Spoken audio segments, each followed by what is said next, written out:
नमस्कार, आप सभी का फिर से एक बार स्वागत है दत्ता क्लासेस में। साथियों, ये एक ऐसा क्वेश्चन है जो मुझे लगता है कि हर बच्चे को कहीं न कहीं इसमें प्रॉब्लम हुई होगी या होने वाली है।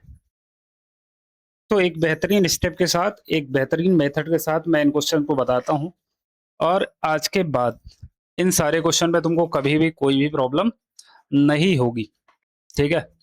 तो चलो शुरू करता हूँ, कैसे इसको सॉल्व करना है। बहुत सिंपल तरीका है इनको सॉल्व करने का। तरीका क्या है? पहला क्वेश्चन लेता हूं मैं। ठीक, पहले क्वेश्चन की हम बात करते हैं। कह रहा है कि 4u² प्लस का 8u है, इसको तो मैं जीरो के इक्वल कर लेना है तुरंत। यहाँ तो मैं 4 दिख रहा है, u दिख रहा है, यहाँ भी 4 है और यहाँ भी u है। तो हम क्या करेंगे, 4u यहाँ से कॉमन ले लेंगे।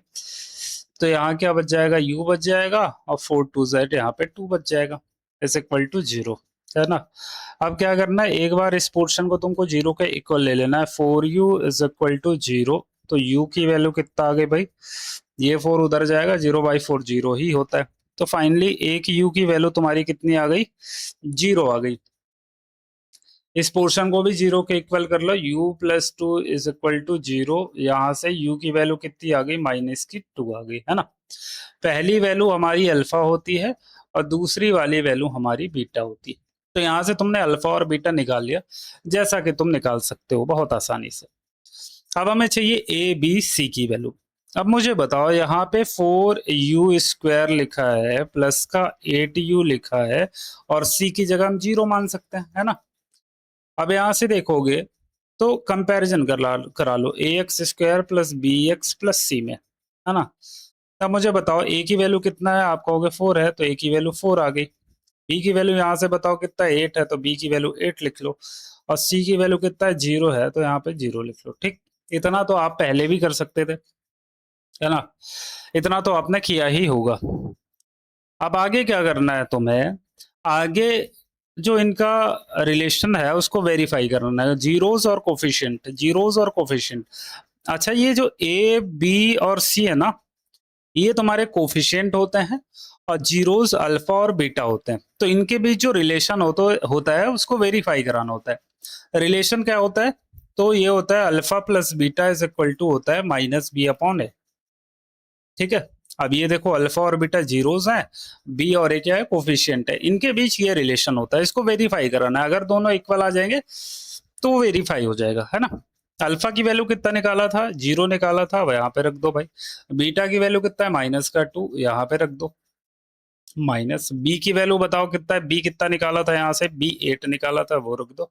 अपॉन ए की वैल्यू कितना है, आप कहोगे सर 4 है, वो रख देंगे हम। 4 2 से यहाँ से 8 आ जाएगा और 0 से -2 आ जाएगा और यहाँ भी कितना, -2 बचेगा। ये देखो, LHS RHS इक्वल आ गए, तो यहाँ पे इसका रिलेशन वेरीफाई हो गया, है ना। RHS यहाँ पे लिख देंगे वेरीफाइड। क्या लिख देंगे भाई, वेरीफाइड। ठीक, अब देखो अल्फा इंटू बीटा क्या होता है भाई, C/A होता है, बहुत अच्छे से जानते हो ये। अल्फा की वैल्यू बताओ 0 है, बीटा की वैल्यू -2 है, सी की वैल्यू बताओ 0 है और ए की वैल्यू यहाँ से बताओ कितना है, 4 है।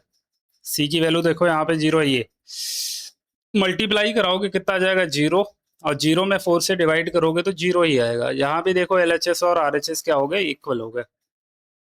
ठीक है, LHS is equal to RHS, यहाँ भी हम क्या कर देंगे, वेरीफाइड लिख देंगे। ठीक है, तो ये स्टेप्स हैं इसको, इस इक्वेशन को सॉल्व करने के लिए। अब एक और क्वेश्चन है, ये वाला चौथा वाला, ये भी लेके मैं कर देता हूँ। बहुत आसान आसान है भाई, बस ये है कि आपको स्टेप्स थोड़ा फॉलो करने हैं। ठीक है, चलो दूसरा इक्वेशन जो है हमारा, फोर्थ क्या है, फोर्थ कह रहा है t² माइनस का 15। इसको भी क्या करोगे तुम, 0 के इक्वल कर लोगे, है ना। अब यहाँ क्या करोगे, t², ये 15 उधर ले जाओगे, प्लस का 15 हो जाएगा। अब यहाँ से t की वैल्यू निकालोगे तो ये स्क्वायर जो है उधर जाके स्क्वायर रूट ऑफ 15 बनाएगा, लेकिन यहाँ पे क्या करोगे, प्लस माइनस, है ना। एक t की वैल्यू जो है वो प्लस का √15 हो जाएगी और एक t की वैल्यू जो है वो माइनस का √15 हो जाएगी, है ना। और पहली t की वैल्यू को हम अल्फा मान लेंगे, अल्फा की वैल्यू √15 आ गई, और दूसरी t की जो वैल्यू है उसको हम बीटा मान लेंगे, बीटा की वैल्यू माइनस का √15 आ गई। ठीक, अब हमें चाहिए क्या, ए बी सी की वैल्यू चाहिए, वो कैसे निकलेगा, तो यहाँ पे देखो टी स्क्वायर है ना, प्लस 0 × t मैं कर सकता हूँ क्योंकि t तो है ही नहीं इसमें, और आगे माइनस का 15 है, तो ऐसे लिख के मैं 0 के इक्वल कर लूंगा। बताओ ये समझ में आ रहा है ना भाई, हमको टी स्क्वायर -15 दिया हुआ था, हमें बीच वाली वैल्यू नहीं पता थी, तो 0 × मल्टीप्लाई में अगर x होता यहाँ पे तो हम x लेते, y होता तो y लेते। अब a की वैल्यू बताओ, तो यहाँ से a की वैल्यू टी स्क्वायर के आगे कुछ भी नहीं है तो 1 ले लो। b की वैल्यू देखो t के साथ कितना 0 है, तो वो b की वैल्यू हो जाएगी, और c की वैल्यू कितना होगी -15। बोलो ये a b c की वैल्यू भी आ गई। अब रिलेशन क्या होता है, alpha plus beta is equal to -b/a होता है ये रिलेशन। अब बताओ अल्फा की वैल्यू कितना है, √15 है, वो रख लो। बीटा की वैल्यू कितना है, माइनस का √15, वो भी रख लो भाई। अब मुझे बताओ यहाँ ए की वैल्यू कितना, बी की वैल्यू कितना है, बी कितना है, 0 है, माइनस का 0 ए की वैल्यू कितना आई 1, ये भी हमने यहाँ पे रख लिया। अब देखो 15 से 15 जाएगा कितना, 0 आ जाएगा, और -0/1 ये भी 0 ही होगा। यहाँ पे देखो LHS और RHS इक्वल आ गया, LHS is equal to RHS, ये वेरीफाइड हो गया पहला रिलेशन। दूसरा भी ले लो भाई, दूसरा क्या होता है, alpha into beta is equal to क्या, C/A होता है।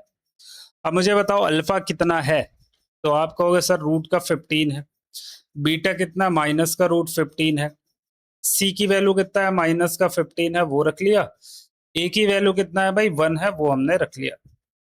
अब बहुत अच्छे से तुम जानते हो, बहुत अच्छे से मेरे भाई जानते हो कि रूट का 15 कितना हो जाता है, 15 हो जाता है ना, और माइनस है तो ये माइनस हो जाएगा, इक्वल्स टू यहाँ माइनस का 15 है, वो भी रख लो। अब देखो दोनों इक्वल आ गए, तो यहाँ पे हम लिखेंगे LHS इक्वल्स टू RHS, है ना, यहाँ भी इसको क्या बोलेंगे, वेरीफाइड, ये भी क्या हो जाएगा, वेरीफाइड हो जाएगा। बोलो, तो मेरे हिसाब से कि तुमको सारी चीजें यहाँ पे क्लियर हुई होंगी। दोनों क्वेश्चन जो कि बहुत बार, कई बार मतलब एग्जाम में पूछा भी गया है, और यहाँ पे बच्चों को प्रॉब्लम होती है, तो इसलिए बताना जरूरी था। तो ऐसे ही हमारे छोटे छोटे वीडियो होते हैं, लेकिन बहुत इफेक्टिव वीडियो हैं, और जहां आप फंस सकते हो वही वीडियो मैं आपके पास लेके आता हूं। तो चैनल को सब्सक्राइब कर लेना, और तुम्हें अगर लगता है कि कोई ऐसा क्वेश्चन है जो तुमको नहीं आ रहा है, तुम्हें मुझसे पूछना चाहिए, तो बेशक कमेंट बॉक्स में आप कमेंट कर सकते हैं, ठीक है। तो आज के लिए इतना ही रखते हैं, बाकी मिलते हैं नेक्स्ट वीडियो में, तब तक के लिए थैंक यू सो मच, धन्यवाद, जय हिंद, जय भारत।